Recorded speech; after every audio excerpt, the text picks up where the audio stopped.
общем, коли я, значить, ще до нового життя, як я познайомилася, то в мене були такі, що я могла по пару місяців кашляти, щось там оці від кашлю таблетки, щось були аптечні, помагали, потім щось не помагали, міняла.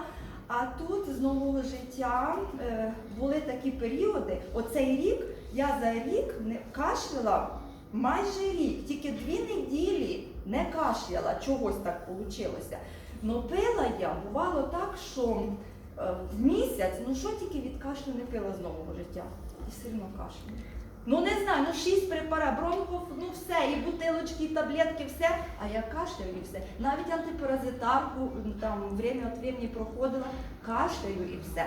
Ну цей раз, місяць назад, десь, чи вже 1,5, десь оцей період, ось, я взяла так, антипаразитарка буде в тройному дозі.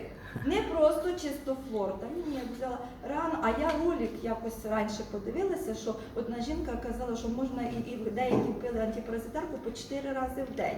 Я щось собі згадала, ага, 4 рази не маю часу, значить зранку до всіх тих капельок, які є, чистота, чисто флор, ввечері те саме, плюс антипаразитарний, плюс очищаючий, ну і все остальне, що там, це все.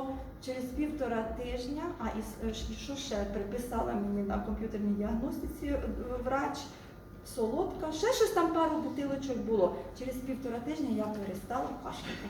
Ну це тройна доза антипаразитарки.